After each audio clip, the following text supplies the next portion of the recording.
Worlds collide today. One represents the car scene and one represents the bikers. But who will be fastest on the dirt? Al Fagan has built 44Teeth to become one of the world's best platforms for road bike content. If Top Gear made bike videos, they look very much like these. He's fast, funny, and he's raced at a very high level on the tarmac. But today he'll be taking on the man behind the car resto channel, Saving Salvage. He might be known for his mechanical skills, but Dean Shaw knows how to ride. His channel's been on fire lately, but will that hot streak continue today? Between them, they've got hundreds of thousands of followers and hundreds of millions of views.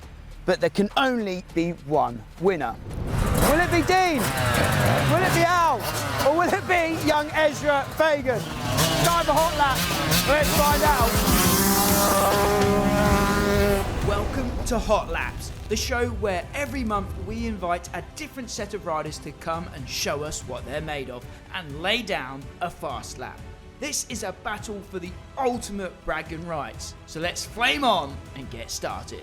In this episode, it's two wheels versus four, as two juggernauts from the automotive YouTube world go head to head for all the bragging rights here at Doncaster Motor Park. And we also have Al's son Ezra in the mix as well. Does he have the speed to spoil the party for his dad and Dean? Let's find out. Before we get going though, let's just talk about the rules. Every rider will get 3 laps to set a heater and we'll pick the fastest of those to throw on the board. The bikes used are the rider's choice and the conditions are the conditions. A crossbox device will be used to record all of the lap times, and the rider at the top of the leaderboard at the end of the season will win the grand prize. So young Ezra will be hitting the track first today. We'll put youth before experience.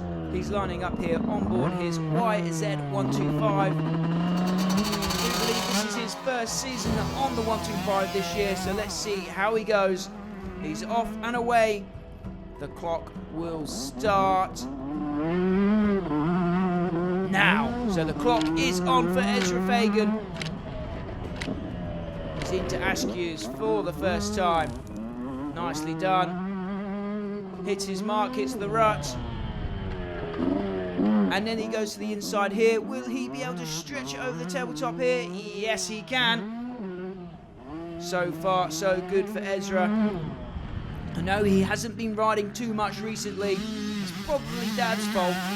So I know Ezra will be wanting to get his own back on his dad by decimating him here in the Hot Lap Challenge. Through the rollers he goes. It's a difficult section on the little 125, not quite enough oomph to get those last couple of doubles.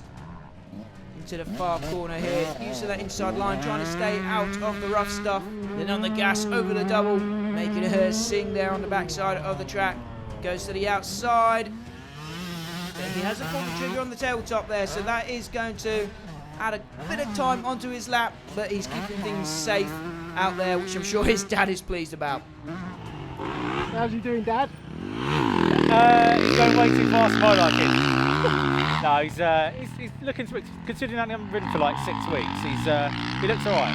He looks alright. He's not doing anything stupid, so that's all I care about. But he looks good, yeah. No chance, mate.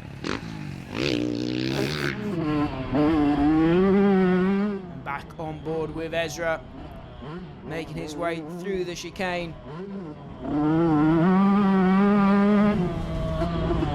Over the middle tabletop in front of his dad and Dean, who are watching on here.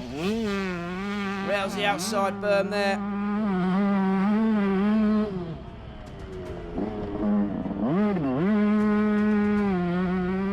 Now hitting the Putnam leap. He's got a bit long there. He didn't want to do the full jump. That's a big ask for the 125, but he did go a bit long. That was a heavy landing for sure. Through the paddock turn and over the tunnel jump. Just 2 turns left in the lap for Ezra. This has been a solid, respectable lap for sure for the young gun here today.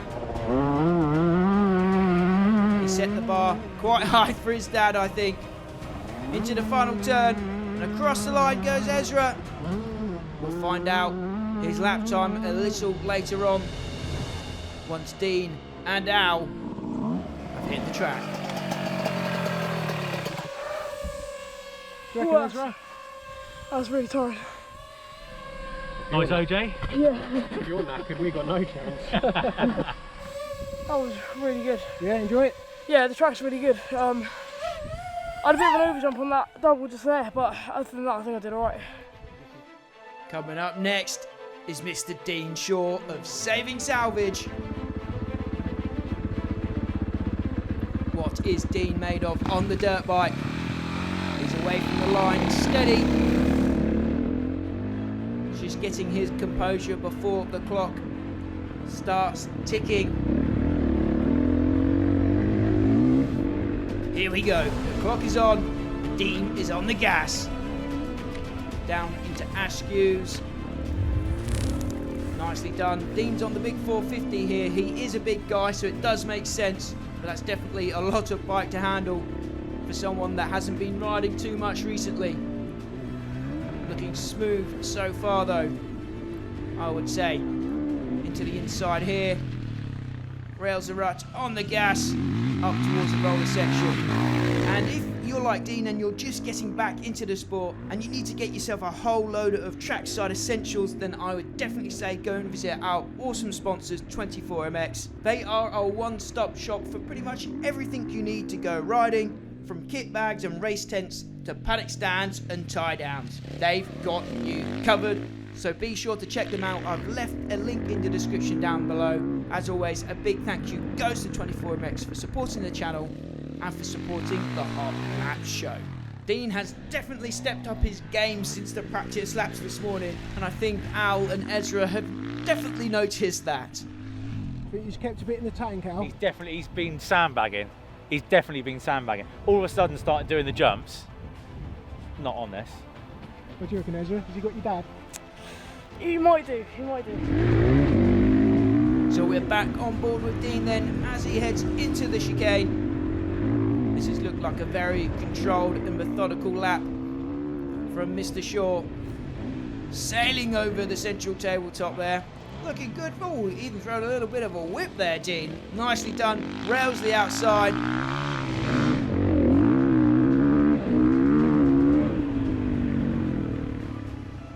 Cuts down low before the punt and leap. I know this jump's been causing him a bit of stress, but he sends it. There we go. On the gas towards paddock turn. Dean's going to go to the outside here. Carries as much speed as he can towards the tunnel jump. On the brakes over there nicely. Nice and smooth into the penultimate corner.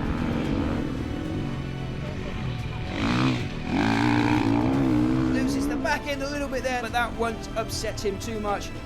Inside line on the final turn, on the gas, up towards the finish. And that's a lap completed for Dean Shaw.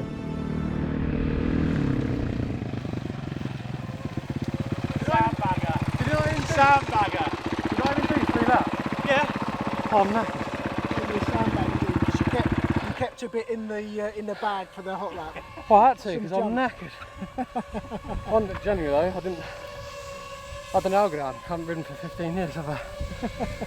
Oh, I was done after lap 1 though. Cool. Well done. Last but most definitely not least is Al Fagan, Mr. 44Teeth. Al's got a lot on the line here. He can't let his son beat him, surely. And he's hot out of the gates, starting like he means to go on. Steady, Al. The clock is on for Mr. Fagan then. He's on the gas, dropping into Askew's. And he's missed the rut. This looks like it might not be the smoothest lap for Al on board the YZ125 here. But he's going to give it everything, I know that. That's how Mr. Fagan operates. To the inside here, can he rail this rut a bit nicer? Yes, he can. Stays in it this time. Up towards the rollers, one of the most technical parts of the track. Single there for Al. Oh, nearly loses the front and the back going into the drop. And then into the flat right-hand turn there. I always say that's one of the most important corners on the track. Al gets around there nice and clean. To the inside again. Oh, and a bum whip for the crowd. Look at that. Considering Al does not ride motocross very often at all, this is definitely a commendable lap so far for him. I'm sure he's enjoying himself out there, no matter what.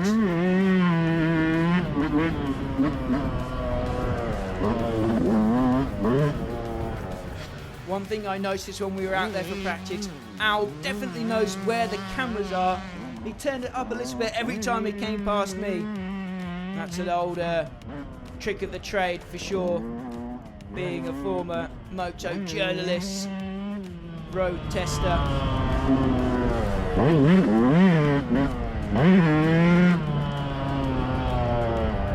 The 2 turns left in this hot lap for Al Fagan over the tunnel jump. He goes. Drifting a little bit wide. Doesn't set him up too well for the penultimate turn.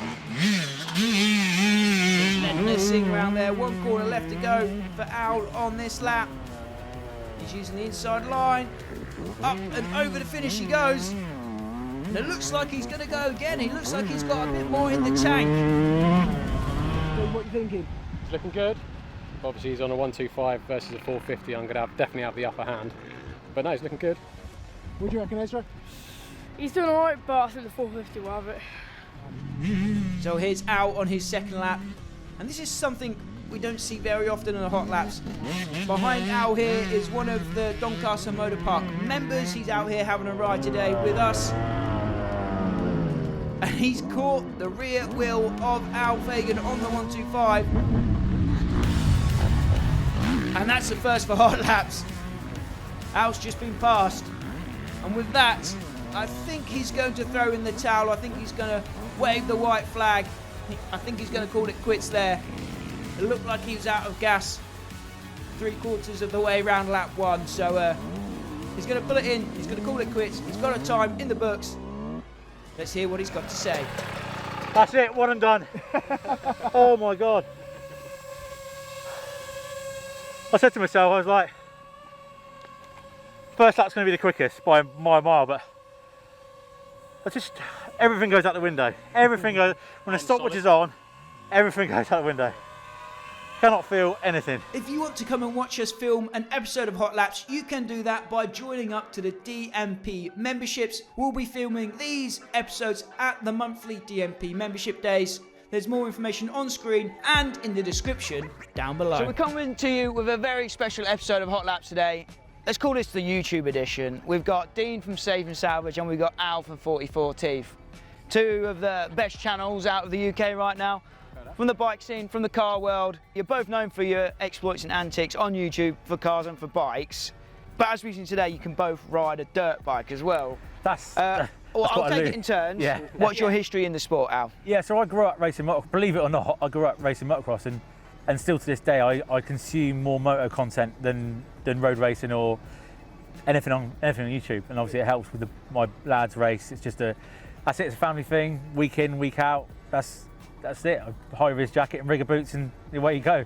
And what about you, Dean? What's your background in the sport? So I didn't get into motocross till late, sort of 16, 17. Just me, 4 mates. We went out racing every weekend once I'd got into it a bit, and I raced for about 4 years at a schoolboy club, and then everyone went their separate ways and I stopped. So it was unfortunate, but it was a great 4 years, and I've still been in touch with watching AMA ever since, to be honest. Between the 2 of you, there's literally thousands of videos that we could talk about.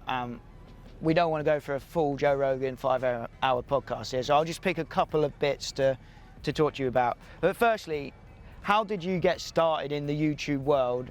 We'll start with you, Al. Were you traditional media first, and then exactly. So just tell us the story how 44Teeth got started. Yeah, so I was a traditional journalist, if you like, a road tester at Fast Bikes magazine. and then print was dying, and I was still relatively young at the time and spotted that it was happening. And I love making videos, love messing about and editing stuff, and I preferred it to writing. And eventually, I was like, I need to forge my own path in life and set up 44Teeth with my business partner. Yeah. And what about you, Dean? How did you get started making videos? I was doing what I was doing before YouTube. So I'd buy a crash car, I would fix it, I'd sell it, and then I thought one day, hang about, I come across a channel in America that were doing the exact thing I was doing, but they were filming it. My worst nightmare, I couldn't think of anything worse in being on camera, but then I thought, you know what, I'm just going to give it a go and see what happens. And yeah, that was 6.5 years ago now, so I've got used to it, I've picked it up, I've got better at it, but I definitely didn't plan to get into it, that's for sure. Did you start ambitious? Because 44Teeth is pretty ambitious these days, isn't it? Or did it start a lot smaller? No, I mean, we started ambitious, but unfortunately, YouTube and Google don't really like us because we talk about things we probably shouldn't talk about. I won't mention on this channel because it's squeaky clean.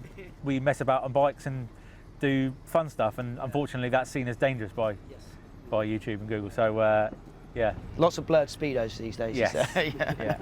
44Teeth, you could say it's like the top gear for bikers, right? Especially the latest stuff, the big stuff you've been doing.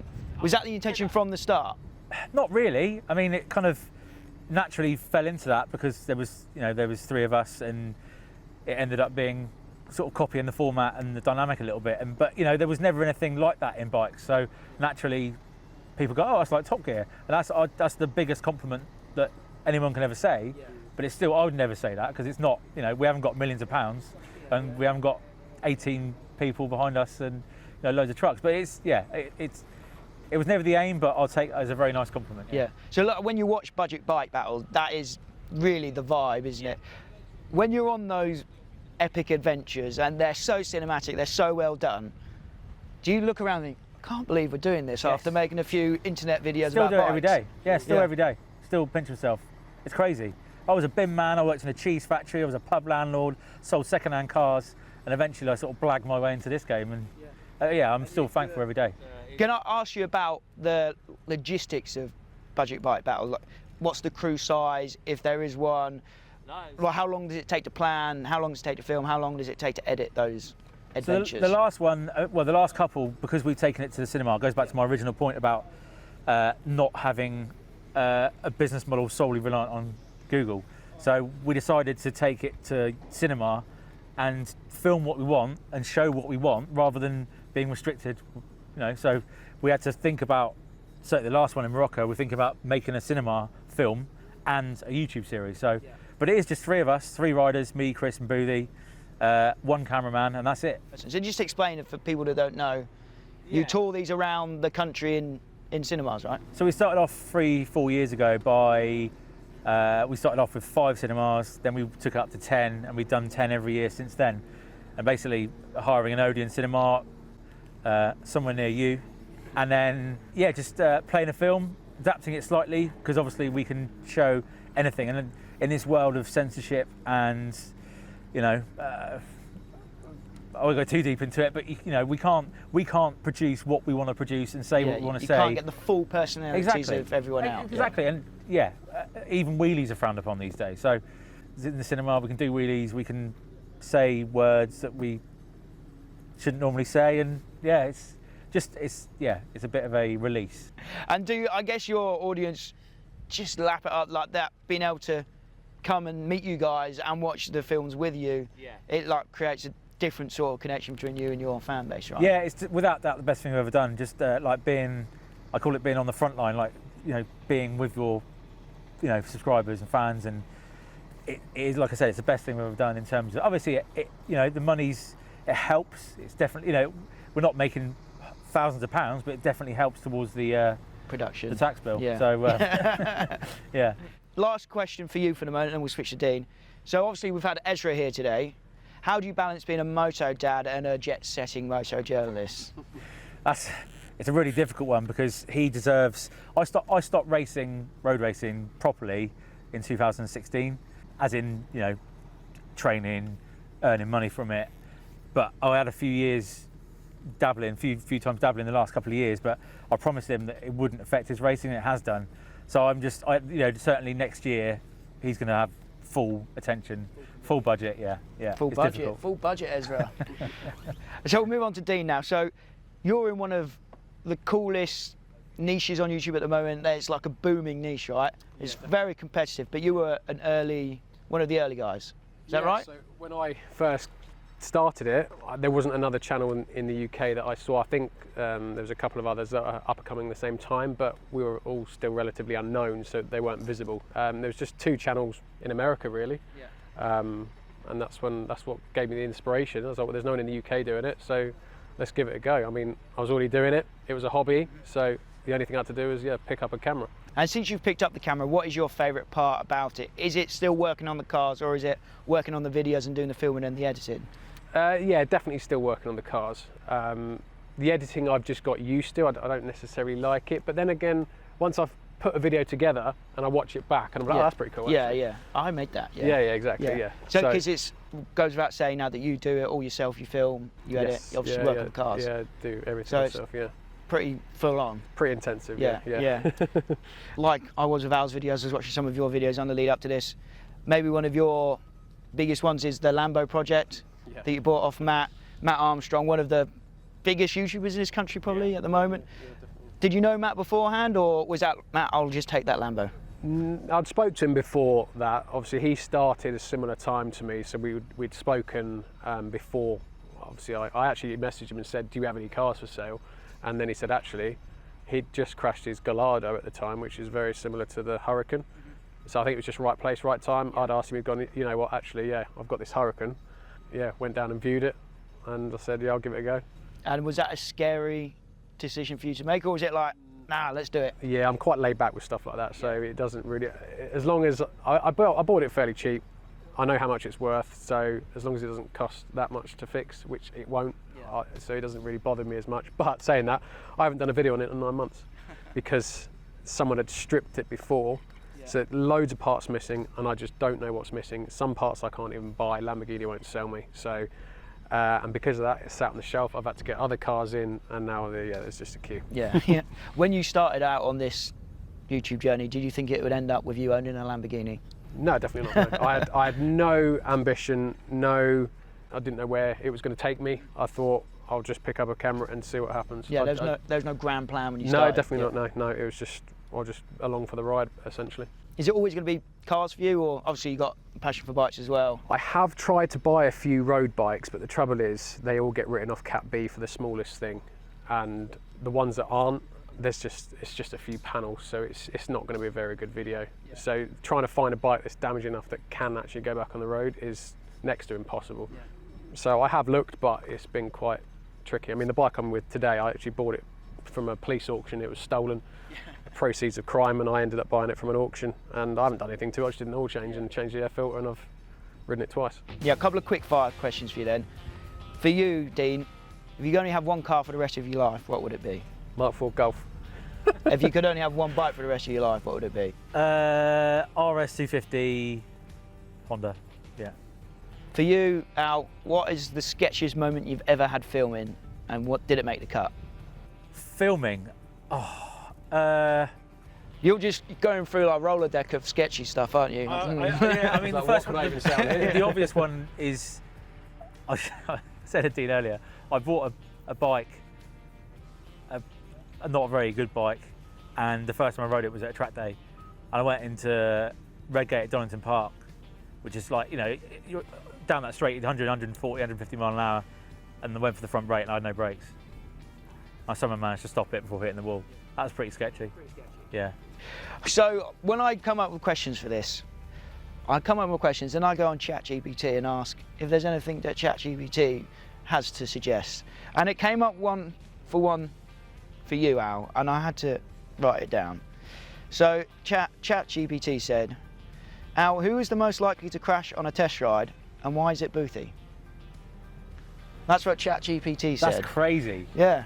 Because, I mean, there's nothing written down, but they just probably look at Boothie's history and go, I mean, the guy lost his leg at a TT, crashing at a TT, and he's come back and he's still riding like he was before when he had two legs. He's awesome, isn't he? He's Do you not think we wide could up, get right? him on? Oh, he'd Yeah. definitely be up for it. I saw In him fact, ride. I'm going to come for a second go, I think. Yeah, I saw him ride motocross once at a gas event. Yeah. He was loose. He was loose. Right, so let's get Ezra in. I've got a few more quick-fire questions for him, and then we'll reveal the lap times. So we have Ezra in now. We're almost ready to reveal the lap times, but first, a couple more quick-fire questions. Firstly, just explain your bike you chose to ride today and why you chose it. Al. I mean, I was thinking about borrowing Ezra's, but it's set up for his weight, and I'm not his weight. And I spoke to Jeff at Yamaha, and I said, Jeff, have you got a press bike? He said, no, we can go one better than that, mate. So thankfully, Tom is here from the Yamaha MX Experience.